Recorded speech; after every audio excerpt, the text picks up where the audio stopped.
അങ്ങനെ കിടക്കാനൊരിടം കിട്ടി. എവിടെ പോയി എന്ത് ജോലി തേടണമെന്നറിയാതെ നടന്നപ്പോഴാണ് കയ്യിൽ വന്നു വീണ ഒരു പത്രത്തുണ്ടിൽ ഒരു പുതിയ പെയിന്റ് കമ്പനിയിൽ സെയിൽസ് റെപ്രസെന്റേറ്റീവിനെ വേണമെന്നറിഞ്ഞത്.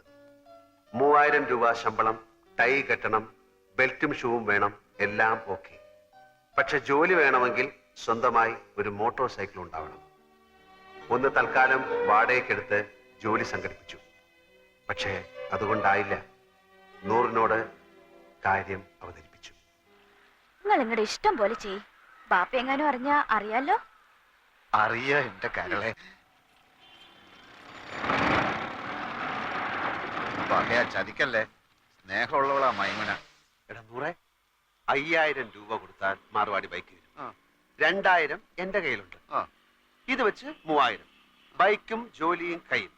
600 രൂപ അടവുള്ളൂ. എല്ലാം ശരിയാവും. നീ വാ. ഇടക്കാല ആശ്വാസം പോലെ ഒരു മുറിയും പണിയുമായി. ജീവിതം കൂടുതൽ വഷളാവുകയാണ്. ആഹാരവും വാടകയും പെട്രോളും കഴിയുമ്പോൾ ശമ്പളം തീരുന്നു. 3 മാസമായി ബൈക്കിന്റെ കുടിശ്ശിക അടച്ചിട്ടില്ല. ബൈക്ക് വാങ്ങാൻ കാശ് എന്ന മാർവാടിയുടെ ഗുണ്ടകൾ അത് പിടിച്ചു വാങ്ങാൻ തപ്പി നടപ്പ് തുടങ്ങി. അതിലും കഷ്ടമാണ് നൂറിന്റെ മുഖത്ത് നോക്കാൻ.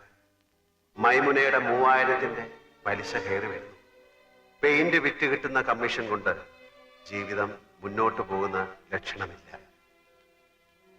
നാട്ടിലെ കാര്യം അതിലും കഷ്ടമാണ്.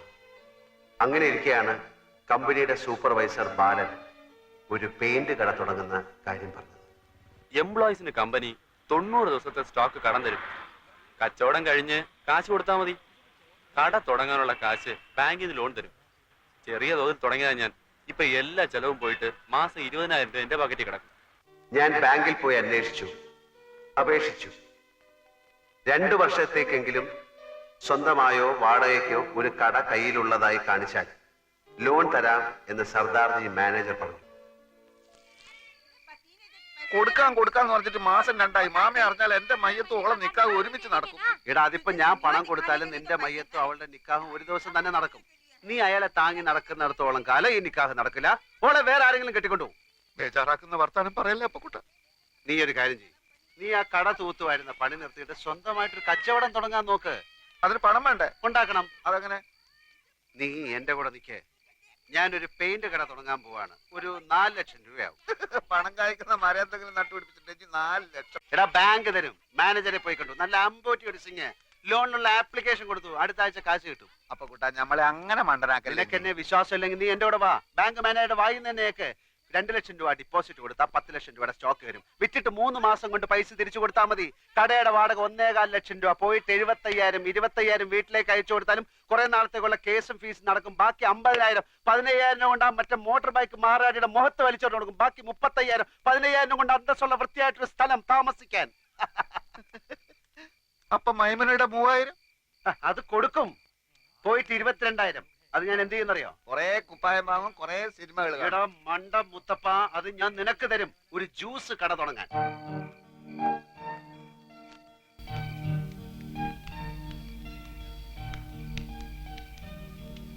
പക്ഷേ ഇതൊക്കെ നടക്കണമെങ്കിൽ ചെറിയൊരു പ്രശ്നമുണ്ട്. എന്ത്?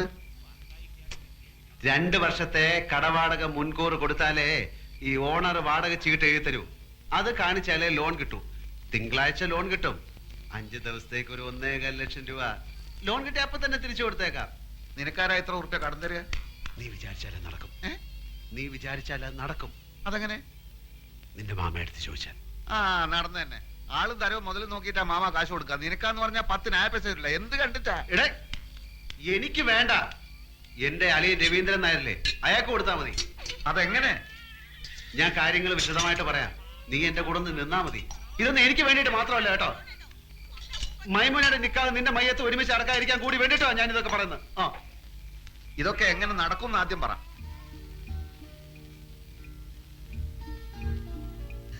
ഞമ്മളിപ്പോ വന്നത് മാമാന്റെ അടുത്ത് ഒരു രഹസ്യം പറയാനാണ്. ഏത് ലക്ഷാധിപതികൾക്കുണ്ടല്ലോ ഇടയ്ക്ക് പണത്തിനൊരു വലിച്ചല്. മൂപ്പരുടെ അളിയന് പുറം രാജ്യത്ത് നിന്ന് ഒരു ബെൻസ് കാർ വന്നു. 50 ലക്ഷത്തിന്റെ. നാളെ കാർ എടുക്കണം. നോക്കുമ്പോ 1.25 ലക്ഷത്തിന്റെ കുറവ്. കുടുങ്ങിയ മാർവാടികൾ എത്ര ലക്ഷം വേണമെങ്കിലും കൊടുക്കും. പക്ഷെ അതിന്റെ പലിശയെ അവര് വാങ്ങും. ഈ പലിശ മാമാക്ക് കിട്ടിയ ചില്ലറ കാര്യമാണോ? 10 ദിവസത്തേക്ക് ചോദിക്കുന്ന പലിശ തരും. ഹലോ അപ്പു സാറേ, ഒന്ന് കേറിയിട്ട് പോയിക്കൂടെ? സമയമില്ല നൂറെ, മാർവാടികൾ കാത്തു നിൽക്കുകയാണ്. മാമ വിടല്ലേ മാമ, മുറുക്കി പിടിച്ചോ, കേറി വരാൻ പറ. ആ വരി ഒന്നുമില്ലേ, നമ്മൾ നാട്ടുകാരല്ലേ. ഇല്ല സമയമില്ല, അതുകൊണ്ടാ. മാർവാടിക്ക് നിങ്ങളെ അളിയൻ കത്ത് തന്നിട്ടുണ്ടാ? തന്ന് കണ്ട ഇംഗ്ലീഷിലാണ് എഴുത്ത്.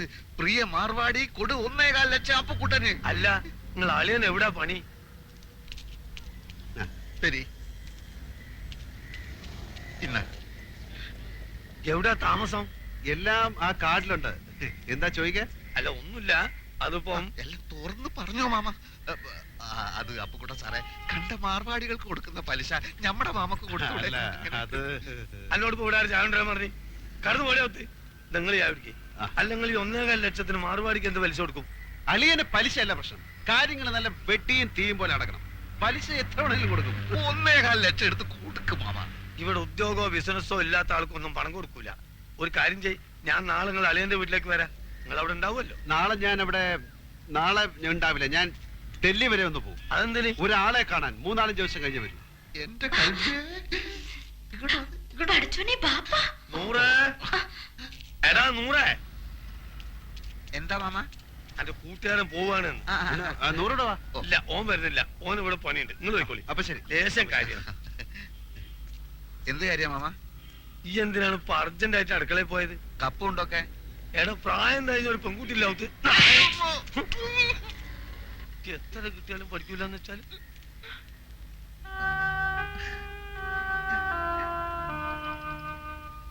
കേസ് ജയിച്ചാൽ അച്ഛന്റെ പെൻഷനും പ്രൊവിഡന്റ് ഫണ്ടും ഒക്കെ കിട്ടുമല്ലോ.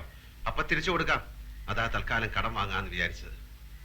അല്ലാണ്ട് വേറെ വഴിയില്ലല്ലോ. വീട് വിൽക്കാൻ രവിയേട്ടന് എതിരെ നിൽക്കുന്നിടത്തോളം കാലം ഇങ്ങനെ വല്ലതും നോക്കുന്നതാ നല്ലത്.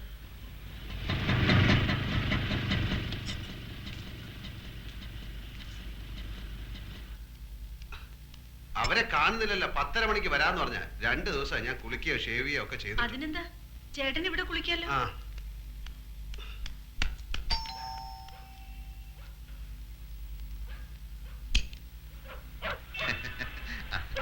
ബീരാനിക്ക വരുമെന്ന് പറഞ്ഞിരുന്നു. വരൂ വരൂ, ചേട്ടൻ ഇപ്പൊ കുളിക്കാൻ കയറിയതേ ഉള്ളൂ. ഇത്ര നേരം കാത്തിരുന്നു. ഇരിക്കൂ. രവീന്ദ്രൻ നായർ വിശേഷാണല്ലേ? അതെ ചേട്ടാ, ദേ കാശിന്റെ ആൾക്കാർ വന്നു.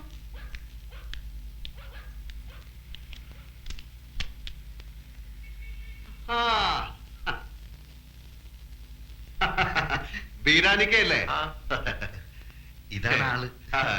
ഞാന് ഷേവ് ചെയ്തോണ്ടിരിക്കായിരുന്നു. അല്ല, നിങ്ങൾ സേവ് ചെയ്യുമ്പോ പുരികം പറിക്കല്ലോ. അത് തലേ കൂടെ തൈരും കൂടെ ഇല്ല, ധൃതി തേച്ചപ്പോ എല്ലായിടത്തോടെ ആയിപ്പോയി.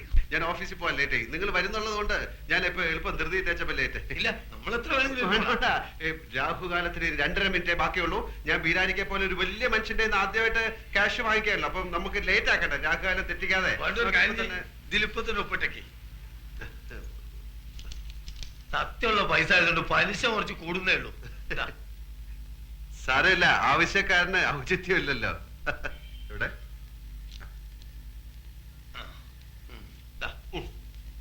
ഇതിലൊരു 40 ഉറുപ്പിയുടെ കുറവുണ്ടാവും. കാരണം ഞാൻ ഓട്ടോറിക്ഷ എടുത്ത് വന്നാണ് ഇങ്ങോട്ട്. അതിന് കൊടുത്ത് നിങ്ങൾ ആവശ്യത്തിന്. സാരമില്ല, ഞങ്ങൾ ആദ്യമായിട്ടാണ് അന്യനായ ഒരാളുടെ കയ്യിൽ നിന്ന് പൈസ കടം വാങ്ങിക്കുന്നല്ലേ. ഞാനും ആദ്യമായിട്ടാണ് ഇത്ര വലിയൊരു എമൗണ്ട് കടം കൊടുക്കണേ. ഇങ്ങനൊരു നിവർത്തിയോട് വന്നതുകൊണ്ട്. പിന്നെ ഞാനൊന്ന് പോയി കുളിച്ച് റെഡി ആയിട്ട് വരാം. Okay okay okay. അപ്പൊ ഇന്ന് 11, അടുത്ത 21-ന്. അതെല്ലാം നമ്മൾ പറഞ്ഞ മാതിരി 100 പറഞ്ഞില്ലേ? 100 പറഞ്ഞു, എന്നാലും പോരല്ലോ. നമ്മൾ തമ്മിലൊന്ന് ഉറപ്പിക്കണ്ടേ? ഞാൻ വാക്ക് മാറില്ല ബീരാനിക്ക, നിങ്ങൾ ധൈര്യമായിട്ട് എന്നാ പിന്നെ നമ്മൾ പോയിട്ട് വരാം. വരി മാമ. വെക്കോളൂ. നമ്മളെ പറഞ്ഞ പോലെ. മാനേജർ സർദാർജി തിങ്കളാഴ്ച ലോൺ ശരിയാക്കാം എന്ന് വാക്ക് തന്നു. 100 സന്തോഷം കൊണ്ട് തുള്ളിച്ചാടി. എടാ 100, every dog has A day എന്നൊരു ചൊല്ലുണ്ട്. എന്ന് വെച്ചാല് എല്ലാ നായിന്റെ മക്കൾക്കും ഒരു ദിവസം ഉണ്ടെന്ന്. അത് ശരി.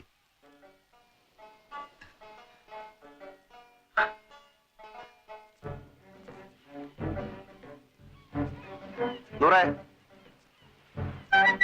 നൂറേ, ഉപദ്രവിക്കല്ലേ, നമ്മളൊരു കിനാവ് കാണാണ്. പണമില്ലാത്ത ഒരു കിനാവ് കാണാൻ പാടില്ല എന്നാ പറയാ. നമ്മളിൽ ഇപ്പൊ പണമുണ്ടല്ലോ, നമ്മളും കാണട്ടെ ഒരു കിനാവ്.